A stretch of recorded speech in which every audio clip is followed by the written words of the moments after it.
শুভ সকাল আমার প্রিয় বন্ধুরা, কেমন আছো সবাই? আশা করছি সকলে অনেক বেশি ভালো আছো। আমরাও না বেশ ভালো আছি। সকাল সকাল কাজের পাহাড় নিয়ে লেগে পড়েছি আর প্রত্যেকটা কাজ পরিপাটি করে সুন্দর করে নেব। অনেকটা কালির হাঁড়ি বাসন আছে, সবটাই তো মাজতে হবে। তার আগে ভাবছি জামা কাপড় কটা একটু মাখিয়ে রাখি। কি জানো তো, মনে হয় সকাল সকাল জামা কাপড় কটা মাখিয়ে কিছুক্ষণ একটু রেখে দিলেই ময়লাগুলো বেশ তাড়াতাড়ি পরিষ্কার হয়ে যায়। আর এই যে বেডশিটটা, এটা তো সঙ্গে সঙ্গে পরিষ্কার করে দেওয়া উচিত, কারণ আমার খুব একটা বেশি যে বেডশিট আছে সেটা নয়।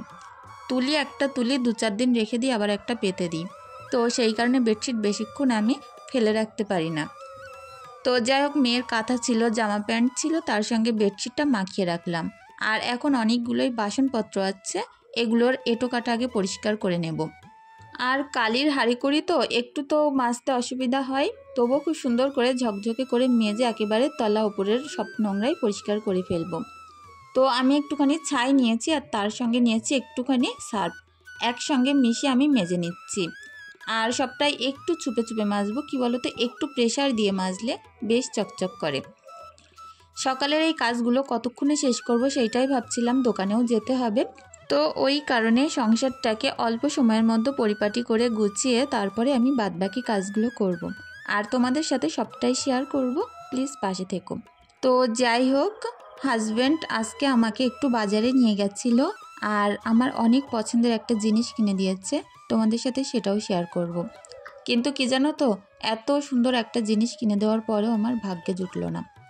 তো এই আর কি, তোমরা প্লিজ পাশে থেকো, আশা করছি তোমাদের ভিডিওটি বেশ ভালোই লাগবে। এদিকে দেখো, কালি মাজতে মাজতে আমার হাত নখ তো পুরো শেষ।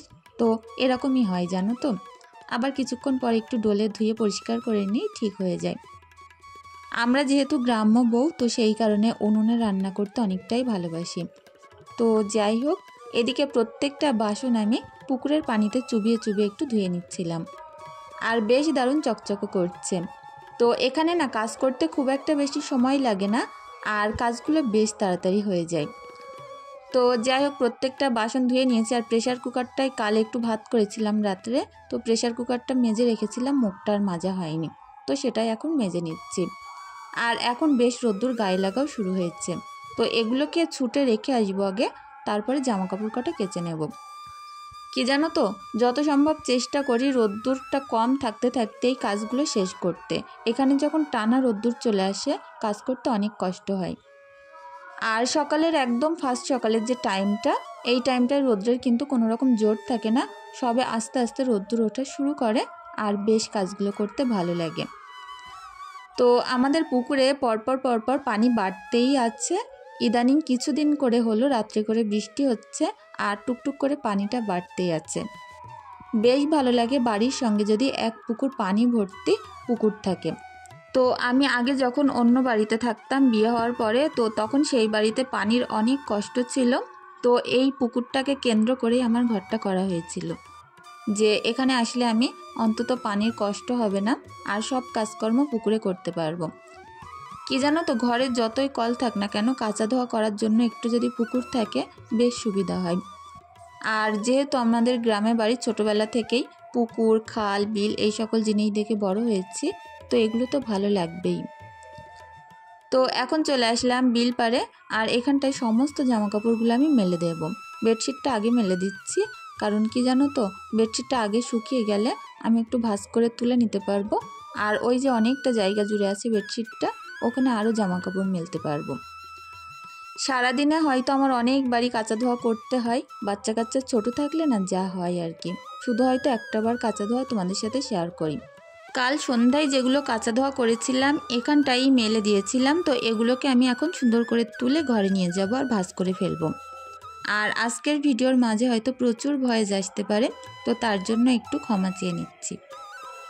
আসলে পাশে, আমাদের একদমই ঘরের পাশেই বলতে পারো, কীর্তন গান হচ্ছে, তো মাইকটা তো অনেক জোরে চালানো, তো সেই কারণে একটু নয়েজ আসছে। তো তারপরে দেখো, এগুলোকে আমি তুলে নিয়ে আরও কিছুটা জামাকাপড় আছে আমার এই বারান্দায় মেলা, সবটাই একসঙ্গে করে নিয়ে ভাঁজ করে নেব।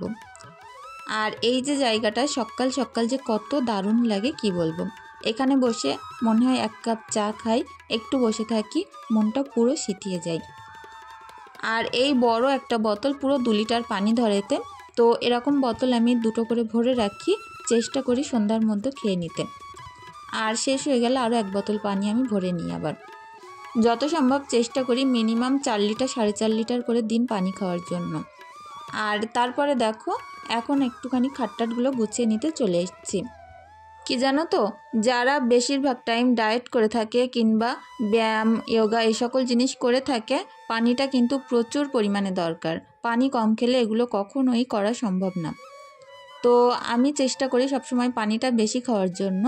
আর পানি বেশি খাওয়ার কারণে আমার অনেক রকম সমস্যা না এখন দূর হয়ে গেছে। আগে তো একদমই পানি খেতাম না, খুব বকাঝকা করার পর একটু একটু পানি খেতাম। তো হাজব্যান্ড তার জন্য অনেক বকাবকি করতো যে আমি মোটেই পানি খাই না। তো ঈশা যখন পেটে ছিল ডাক্তার বলেই দিয়েছিল পানি বেশি না খেলে বাচ্চার সমস্যা হয়ে যেতে পারে। তো তখন থেকেই চেষ্টা করতাম একটু বেশি বেশি পানি খাওয়ার, আর এখন বেশ অভ্যাসও হয়ে গেছে। তো যাই হোক, ঘরটারগুলো গুছিয়ে নিয়েছি, এখন ঝাড়ু দিয়ে কমপ্লিট করে নেব। সকাল থেকে বসে না থেকে এক নাগাড়ে চেষ্টা করি আমার এই কাজগুলোকে করে কখন শেষ করব। গায়ে একটা জ্বালা থাকে যে এই কাজগুলোকে আমাকে আগে শেষ করতে হবে, তারপরে অন্য কিছু করব। তো 1 কাপ চা খেতে গেলেও মনে হয় যেন অনেকটা সময় লেগে যেতে পারে, আগে কাজ শেষ করি। তো আমরা যারা সাধারণ হাউসওয়াইফ হয়ে থাকি, আমরা নিজেদের কাজকর্ম নিজেরাই করে থাকি। তো আমাদের প্রত্যেকের এরকম সুন্দর কিন্তু একটা রুটিন থাকে যে এই সময়ের মধ্যে কাজ করতে হবে, এই সময়ের মধ্যে রান্না করতে হবে। তো আমারও ঠিক তাই। তো যেহেতু ঘরবাড়ি অনেকটাই বড় বড়, সেই কারণে একটু ঝাড়ু দিতে গেলে একটু সময় লেগে যায়। তো অসুবিধা নেই, আস্তে আস্তে করে সকালটা ঝাড়ু দিয়ে নিই। তো এদিকে বারান্দাটাও পুরো ঝাড়ু দেওয়া কমপ্লিট হয়ে গেল। আর মোটামুটি ঘরের কাজ শেষ, রান্নাঘরটা ঝাড়ু দেব, দিয়ে বাইরে বেরোবো, একেবারে উনুনটা এই হাতেই লেপে একেবারে পরিপাটি করে নেব। তো কাল আমার অনেক বোনেরা অনেক সুন্দর সুন্দর কমেন্ট করেছিলে। রীতা লস্কর বোন আমাকে বলেছো ফার্স্ট কমেন্ট করেছো, তার জন্য অনেক অনেক ভালোবাসা। আর এটাও বলেছো তোমার ভিডিও দেখতে অনেক ভালোবাসি। তো অনেক অনেক ধন্যবাদ বোন এভাবে পাশে থাকার জন্য। তো এদিকে পাশের ঘরে চলে এসেছিলাম, আমার মেয়েরা খাটের উপরে খেলা করছিল। তো ওরা একটুখানি নেমে গেছে, আমি পরিষ্কার করে দিলে তারপরে আবারও উঠে যাবে। তো কি জানো তো, বাচ্চা কাচ্চা খেলা করুক যাই করুক, সেটা যদি আমরা ঘন ঘন গুছিয়ে নিতে পারি তাহলে কিন্তু আর নোংরা থাকে না। অনেকের মুখেই শুনে থাকি যে তোমার বাচ্চারা অনেক ভালো, যে ঘরবাড়ি নোংরা করে না, সবসময় পরিপাটি থাকে। আর আমাদের বাচ্চা এতটাই দুষ্টু যে সবসময় ঘরবাড়ি নোংরা থাকে। আবার এটাও শুনি তোমার ঘরে জিনিসপত্র টুকিটাকি আছে বলে তুমি গুছিয়ে রাখতে পারো, আমাদের ঘরে কিছুই নেই, কিভাবে গুছাবো।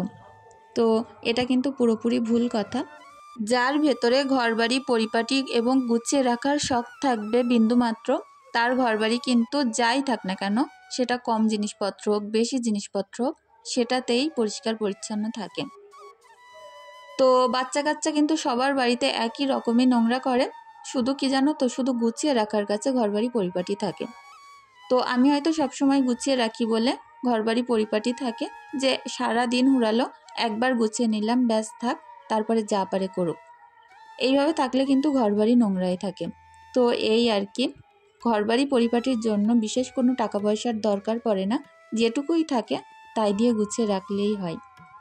তো আমি তো এটাই মনে করি, কারণ এর আগে তো আমার ঘরবাড়ি ছিলও না, কিছুই ছিল না, তখনও তো আমি সেইভাবেই গুছিয়ে রাখতাম। তো লেপে মুছে সকাল সকাল ঘরবাড়ি পরিপাটি করে রাখতাম। আমার আগের বাড়ি যদি তোমাদেরকে দেখাতে পারতাম তাহলে আমি বোঝাতে পারতাম। তো যাই হোক, এদিকে দেখো উনুন পাটটা সুন্দর করে লেপে মুছে পরিষ্কার করে নিলাম, আর আসছি আবার তোমাদের সঙ্গে সেই দুপুরবেলা। তো এখন রান্না টান্নাগুলো বসিয়ে দিচ্ছি।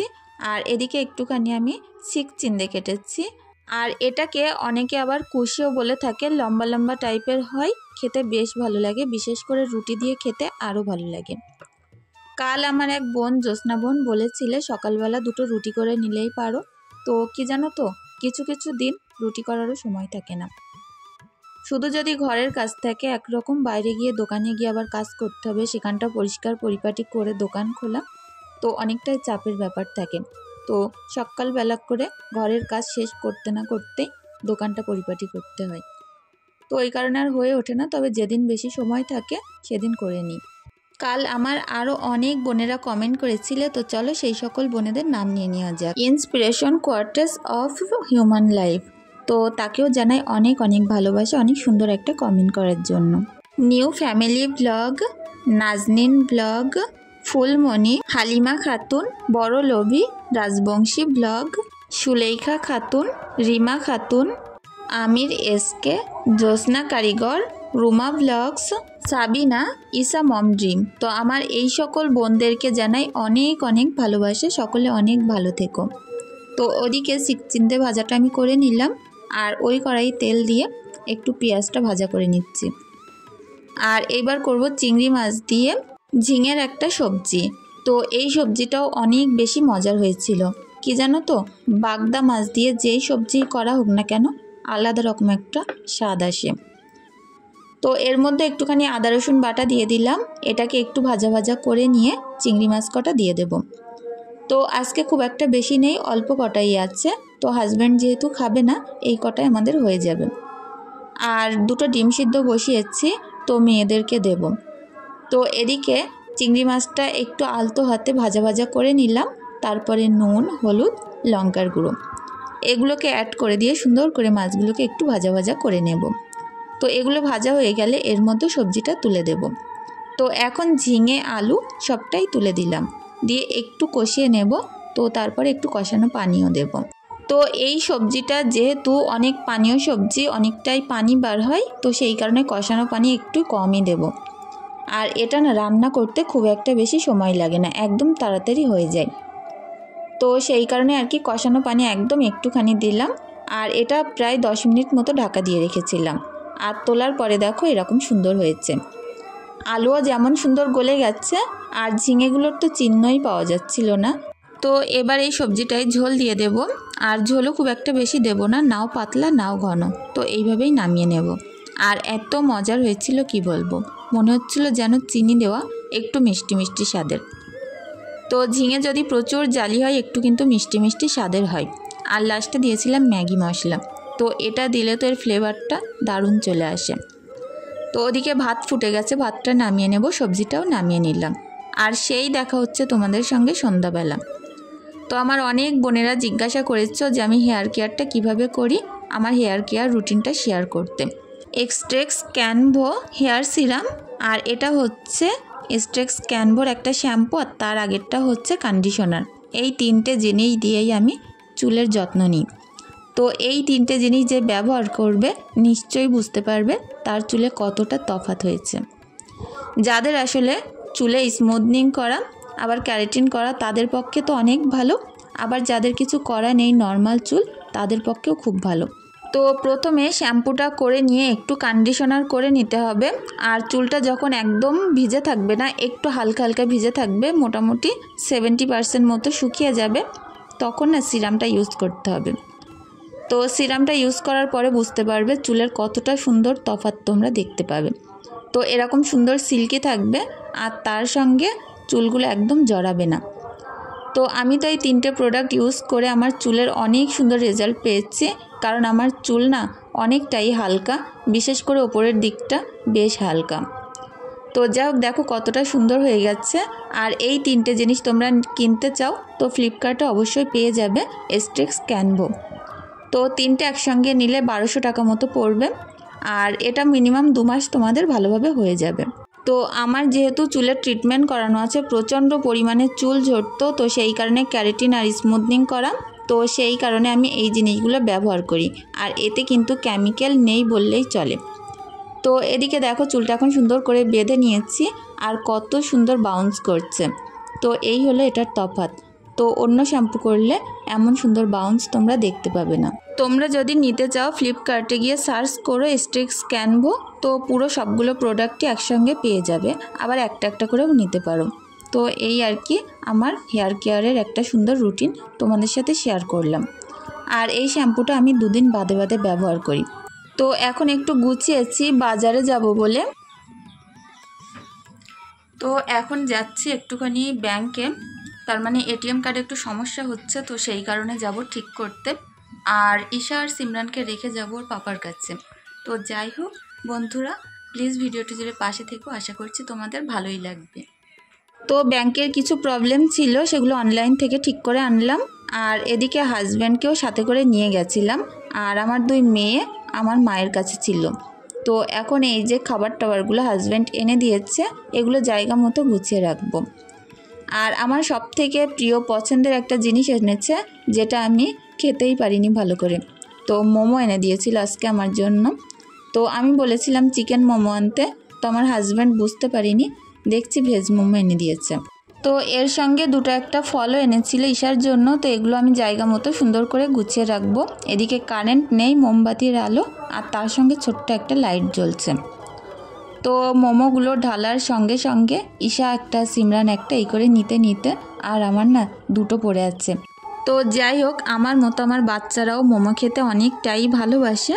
তো ওরা নিয়েছিল বেশি, আমি দুটো নিয়েছিলাম লাস্টে, তো সে দুটোই খেয়েছিলাম। তো যাই হোক, হাজব্যান্ড বলছিল কাল আবার এনে দেব। তো ওদের দুজনার মোমো খাওয়া দেখে হাজব্যান্ড তো প্রচুর হাসছিল, বলছে তোমার ভাগ্যে আর কিছুই নেই, দেখো কাল আবার নতুন করে এনে দেব। তো যাই হোক, এইভাবে আমাদের সন্ধ্যাটা কেটেছিল। আর আজকের ভিডিওটি বন্ধুরা এখানেই শেষ করছি। সকলে অনেক ভালো থেকো, সুস্থ থেকো, ধন্যবাদ।